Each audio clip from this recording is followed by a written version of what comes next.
Get Involved Referee is brought to you by Pressbox PR. Pressbox PR puts your brand on the map. From a chat over a pint to the headline of a website, Pressbox PR takes your brand and gives it the recognition that it deserves. With a proven track record with multiple clients, you'll be able to see your press go beyond the box with Pressbox PR. Check out pressboxpr.co.uk for more information.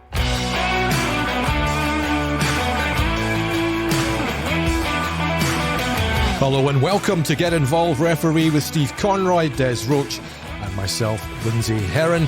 Coming up on the show, we'll look back at the performances of our referees so far this season. And they've got a hectic schedule of games coming up too, with 9 league matches to squeeze in between now and the World Cup. We'll also discuss professional fouls, as we call them, or cynical challenges.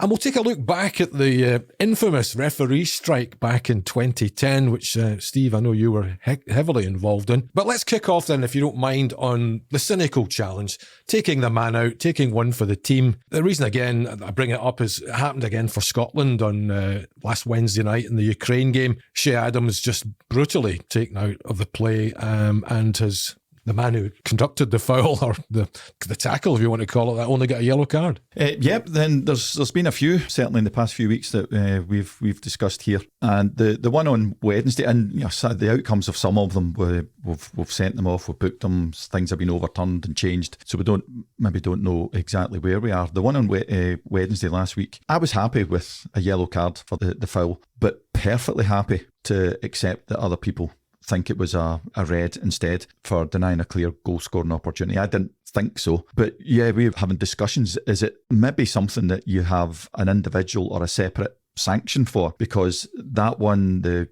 Goldson one on Maeda, the Lundstrom one, even though that was overturned, these tackles are made with absolutely, again, tackles, as you said, these challenges are made with absolutely no intention of playing the ball. The sole intention is to bring down the man. And I can't remember how the managers say it, if it's, breaking up a transition phase, blah, blah. The sole intention of that is to prevent a goal scoring opportunity, whether it's clear at that point. Mm-hmm. The sole intention is to make sure that the attacking team doesn't get a chance to score a goal. Did we come up with a separate sanction? That's certainly worth talking about. And if we did, then all the ones we've discussed in the past few weeks would be red cards. Yep. Des? I agree entirely. We spoke privately there. There is no intention to play the ball. Mm-hmm. There is no intention to win the ball and play for your own team. The only intention is you're not going to go any further. So it's that one between the yellow and the red, an orange card. I don't like it. I know exactly what the defender's done. He's played within the laws of the game, and he is that word, taking one for the team, professional foul, however you want to call it. For me, I think there could be and should be a separate sanction for that. You are not allowing that person to go any further, and you're deliberately taking them out of play. So for me, it's a yellow card, but for me, I think there could be a bracket, and go, well, what's your opportunity to play the ball? What's your intention to play the ball? Mm-hmm. Your intention is you're not going to go any further. Stop. So I think you could have a separate sanction, and for me, it's cynical. It really is, and it doesn't matter if you're pulling a jersey or whether you're kicking them in the ankles or tripping them up. It's the same offence, isn't it? Really? Yeah, and as we've said, it's the sole intention is to prevent a goal scoring opportunity. Particular moment in time where the challenge happens, and the ones we've discussed, they've not been clear and obvious goal scoring opportunities, but that's because they've done it before it becomes a clear and obvious goal scoring opportunity. Mm-hmm. So yeah, these guys, FIFA, IFAB, they're the ones that make the rules. It's their ball, so they can do what they want. So if they want to create a separate offence that becomes a red card, it's in their gift to do it. And it would make sense. Would you not take out the word obvious? You've denied a goal scoring opportunity. Mm-hmm. Now, an obvious opportunity is like a player against a goalkeeper or a 1v1 situation. So take out the word obvious. You've denied a clear goal scoring opportunity.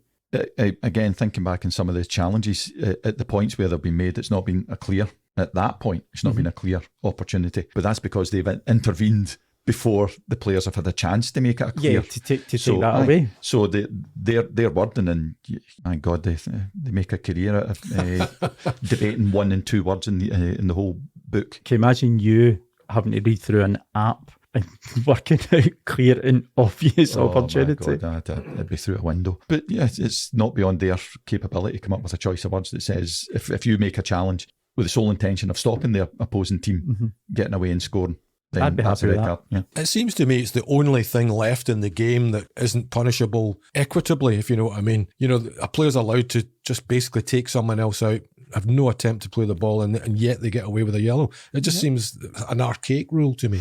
Yep, I agree completely. Yeah, absolutely. Yep, me too. Yeah, I think it's baffling. Just go and take somebody out the halfway line, but if you're 30 yards further up the field of play, you're sent off. Even in the Scotland-Ireland game as well, there was an incident where Ireland are on the counter-attack following a Scotland attack, and it's 2 against 1, and I think it was either Ryan Christie or Callum McGregor, I'm not quite sure, was trying to take out Obafemi, who was running through, but missed him, and then it was a 2v1. So if he caught him there, it was a similar one, isn't it? No, that's Scotland. No, that's fine. That's absolutely fine. All these rules depend on what way you're shooting. But yeah, no, absolutely. It's not just happening to other people, it happens to us as well. But then the rule is if you, or you're cautioned or whatever, if you kick or attempt to kick, punch or attempt to punch. So if you hack or attempt to hack, then it's the same bag. So well, that's it. I mean, hung for a hen or hung for a goose. Yeah, if you're going to do it, just do it right. We'll send this podcast to FIFA and get them to sort it out, lads. Sorry, Hugh will be dealing with that one.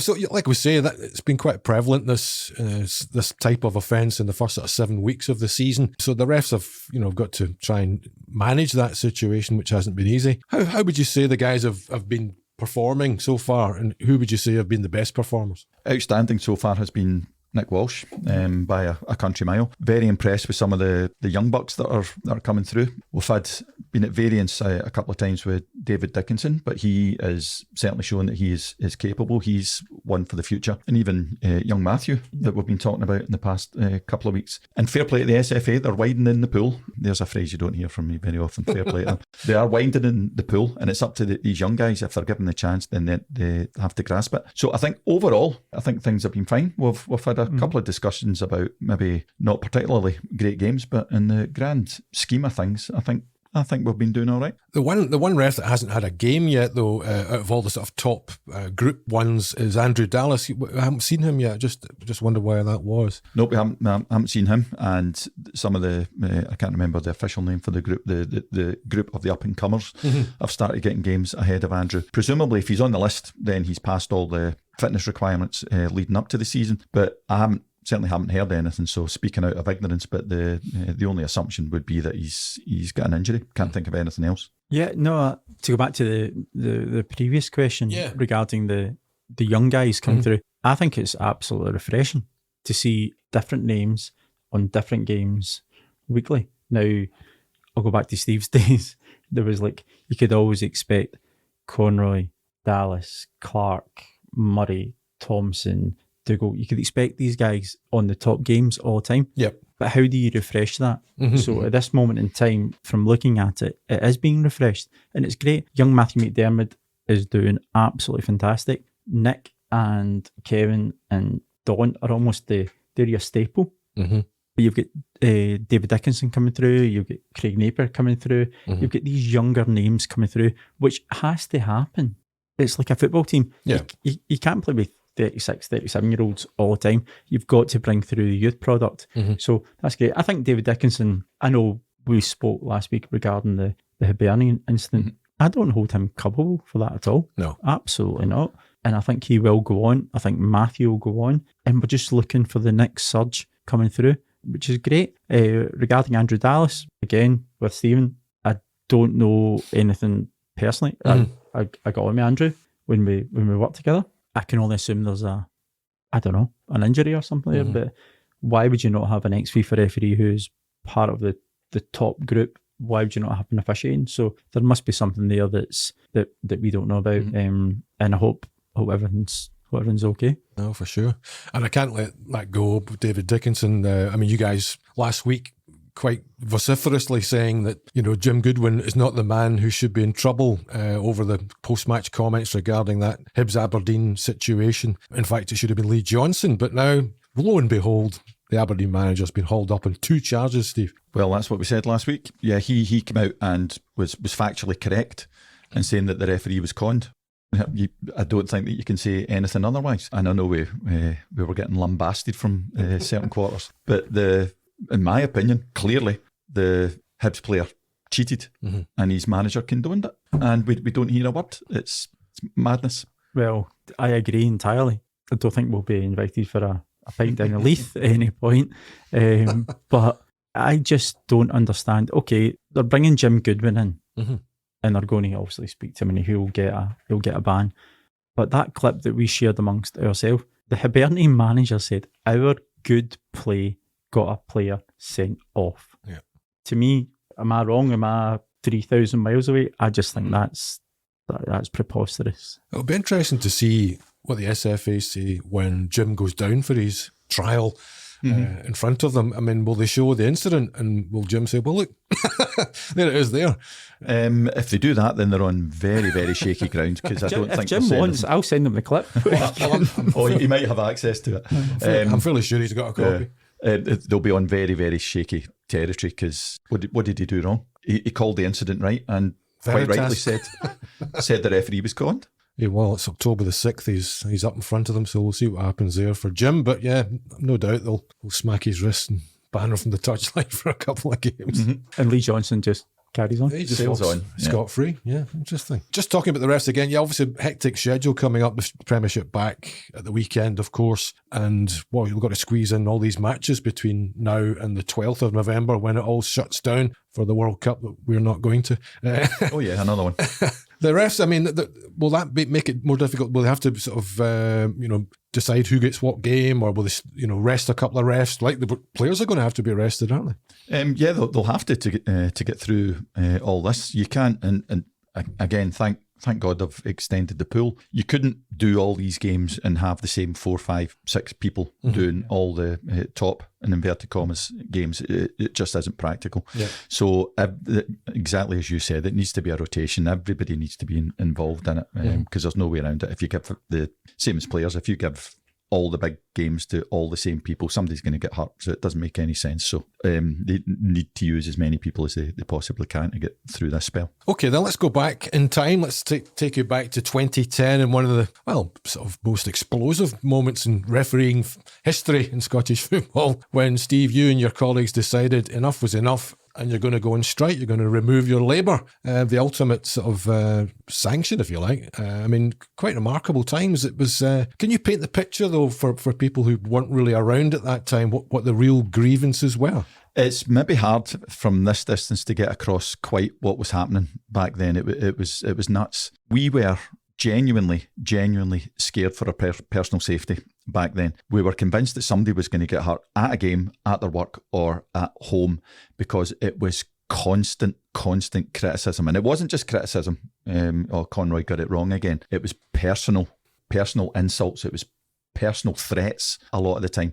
And it was totally, in my opinion, you'll never persuade me otherwise, totally orchestrated from others to deflect from adverse events that were going on elsewhere, to getting to the extent where people were worried about going to games. And it was a tough time. It was horrible. And it was mainly, it wasn't solely, but it was mainly a couple of teams and individuals and teams that were involved, and it made it very, very difficult, very unpleasant to do your work at that time.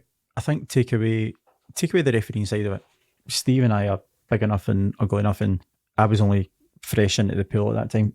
The referees can take that, right? Listen, you're getting shouted at by 100 folk, 20 folk, 3,000, 60,000. You can take that. That's the environment that you're brought up in. That's the environment that you work in. But it's when you take it away from football, your wife, your children, your family, your grandmother, they're getting casticized because their relation to you.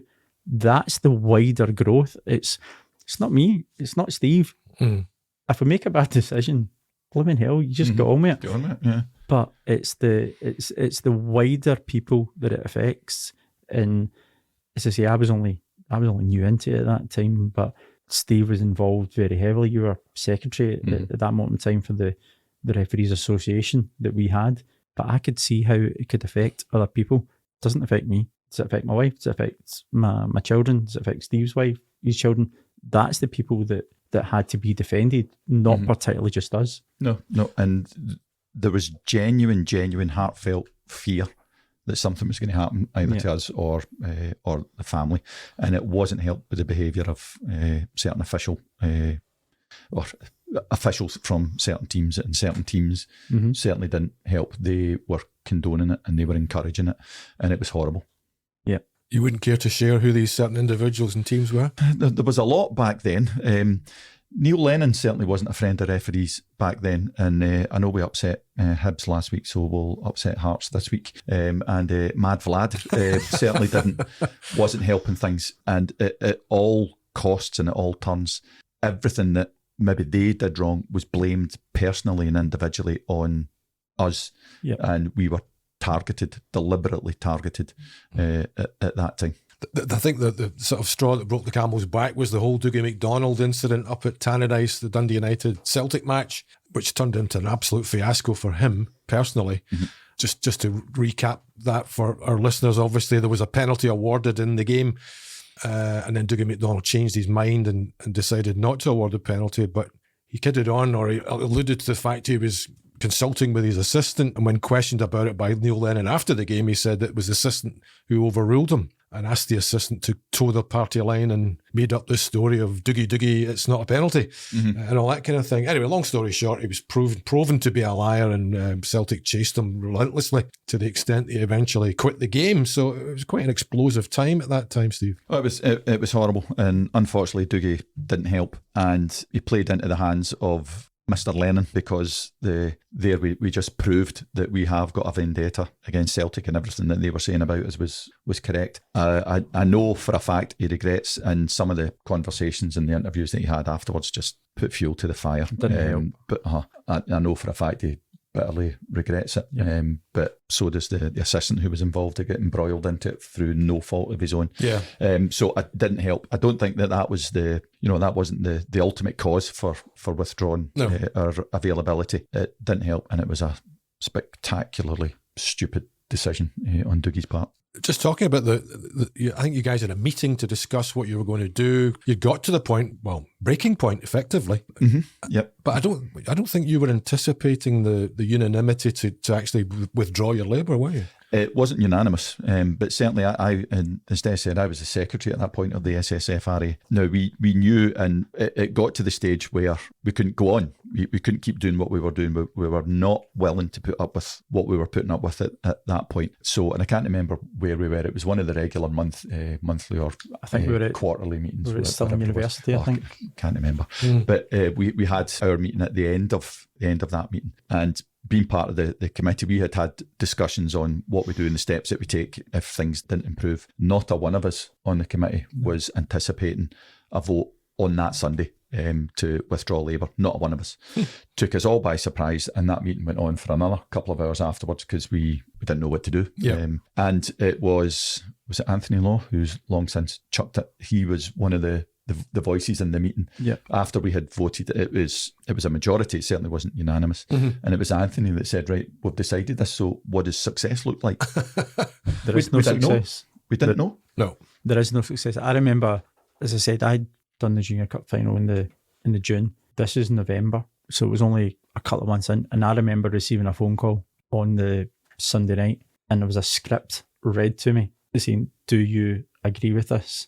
Now, I don't want to be wanting about Sainsbury's on a Saturday afternoon, not just when I'm being promoted to Category 1 and doing games, but am I going to go against my colleagues and my friends? Absolutely not. But I think it was an absolute watershed moment in football that referees have united and went, we're not having it. We're not doing it.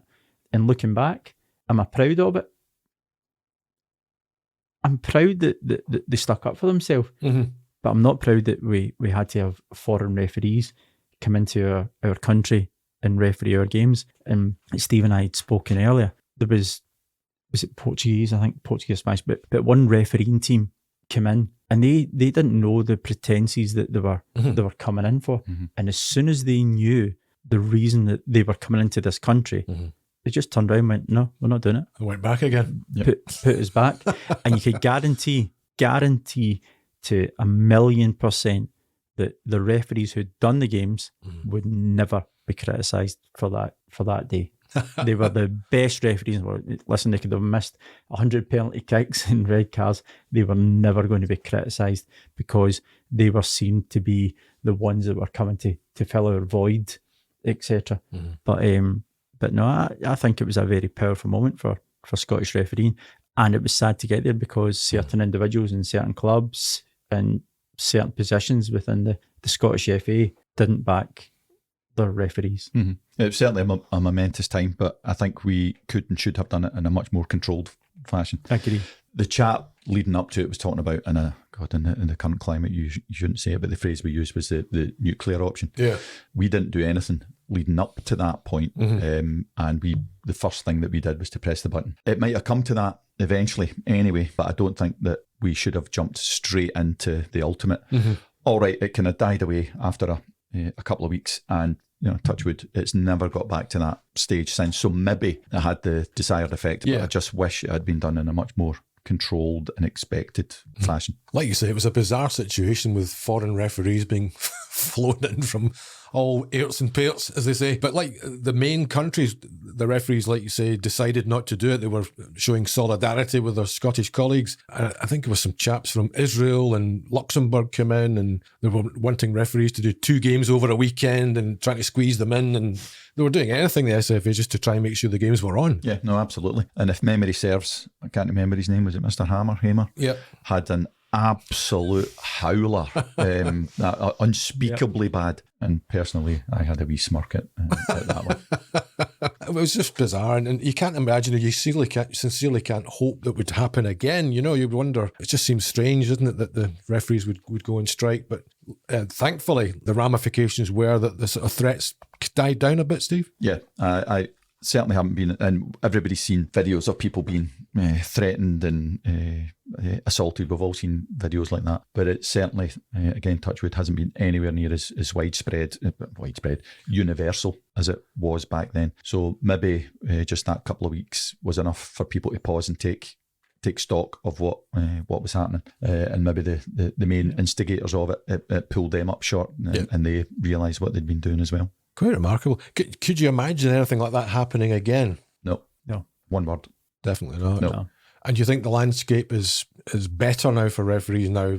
It's not quite as toxic as it was back then. Yeah, absolutely. It's not been as widespread as it was back then. We're talking about personal threats and all the rest of it now. And again, we'll hark back to Mr. Goodwin, who had great cause to come out and criticise. All he said was that the referee had been conned. That isn't the slant that would have been taken 10 years ago. Not a chance. I think it's actually quite harsh on Jim Goodwin, the way he's been brought up. I know you have to be thoughtful in what you say, and certainly the position that he carries, but he didn't see anything wrong. That's the whole point. But 10 years ago, 10 years ago. Yeah, for sure. I actually think there were some on-field problems as well, Steve, at that time. I remember Majid Bouguera grabbing Callum Murray in a Scottish Cup match at Celtic Park, and Nadir Chifchi, I think, grabbed one ref by the throat. Actually, it was very strange, and was sent off at that time. So there was a bit of that creeping in. Absolutely, because if your managers and your bosses are encouraging punters to be thinking and doing these kind of things, then it's obvious that the employees are going to think, well, if he says that this guy's crap, then I'm going to have a go.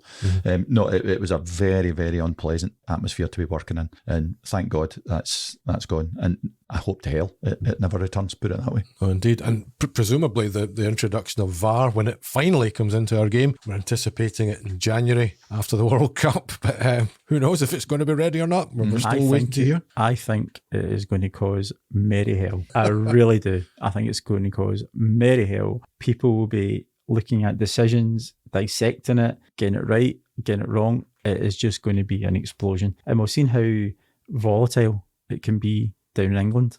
Honestly, you guys in the print media, you in the digital media and Twitter, it is going to explode as soon as VAR comes into Scottish football. It's going to be nuts. And we've seen what's happened in various places, certainly down in England the past few weeks. And I'm going to come out straight away, certainly the ones in England that we discussed. The technology worked perfectly. It showed absolutely how incidents had occurred, and I have not one inkling in some of the decisions that were made following review of VAR. We will make mistakes up here. We'll make the same mistakes as are made everywhere else. I hope, and it's hope against hope, that we're allowed to bed into it and allowed to make the same mistakes as people made 3 years ago, and it's beginning to be ironed out. We're only just coming into it, and again, I've said it before. They've made us look like country bumpkins again. We're going to be havering and digging about in the dark when it's been done years ago in other places, and it's just going to make us look stupid. Should they not try? I mean, obviously we've spoken about it, and the interpretation of the laws and the application of the laws are going to be entirely different. Should it not be that they take those 6 months and run it behind the scenes and coach and educate and get the referees online with it and how they're going to use it, and then start it again? I've said it. That's far too sensible, Des. I know. Not many folks say that about me. But run it behind the scenes, have dry runs, and bring it in August. Because, as we've said long and weary, if you bring it in January the 1st or whatever day they say, it's not the same season. It's not the same game. So, do you know what? Run it. Don't publicise it. Give the referees their marks. Give them their qualifications, etc. And just go with it. And then next season, you're ready to run. Now, you can do it under 15, under 16, under 14, whatever games have been trialling. Sorry. That's not Celtic and Rangers. No. That's not Hearts and Hibs. Sure. That's not Premier League where points are worth money, jobs are in line, careers are in the line. Go and do it for real. So do it for real behind the curtains for 6 months. Don't go and do it with, I don't know, Bridgeweir Boys Club versus Motherwell Boys Club at under 14s. It's not the same effect. So go and do it. Go and do a dry run and get it right. They're not going to do that though, are they? So, but why do they not come out, Steve, and say, right, December the 17th, we're live? Why are they delaying it? What's the I don't understand. They've not covered themselves in glory about anything to do with it. They've dithered and delayed at all points. I don't know if they've finally agreed finance. I don't know if they've finally agreed the technology. I don't know if they've got people in who are going to be interpreting the technology, the decisions. Don't know. But as always, the way they work it is just to shut up, keep everybody in the dark. Yeah. It's still, again, we've said it hundreds of times, it makes absolutely no sense to bring this in active halfway through a season. Yeah. Just crazy. You just, like we said before, you just know there's going to be a massive, massive call. Absolutely. The next derby in Glasgow, don't you? That had it happened before, VAR wouldn't have been spotted or something like that. No, absolutely. It's going to make a difference between somebody opening up a 6-point lead and somebody getting the game back, the league back to level pegging. It's going to be something huge. And it's going to be, to use your phrase, Des, it's going to be merry hell. The one thing, though, I suppose it would do is protect the referees a bit more, in the sense that they're either vindicated or the VAR will help them come to a decision. So perhaps, like we talked earlier about the personal attacks and what have you, which have, are not as prevalent as they were before, but that would desist a little bit as well. Maybe not straight away, because we're going to make mistakes. Yeah. So will it make it look even worse that we've had VAR and we still can't get it right? These guys are just bloody idiots. They don't know what they're doing. And if you look at, and we know it's going to happen, the Celtic Rangers incident that's going to happen, and we look at VAR and we get it wrong. The poor guy that does that, it's going to be hellish. Could you imagine VAR was involved when the Kirk Broadfoot incident with Willie, and it was behind his back and he gave a decision? Could you imagine the newspapers and the reaction the next day? I went, that's entirely wrong. Alleged penalty at Celtic Park. Yeah. Back in the day. Yeah, but referees will make mistakes. Mm-hmm. Of course. Will make mistakes. And it's, do footballers make mistakes? Of course they do. Do referees make mistakes? Of course they do. Well, one thing's for sure, we don't make any mistakes on this show, and we'll be here to keep you fully informed in the next edition of Get Involved Referee. Thanks for listening. Cheers.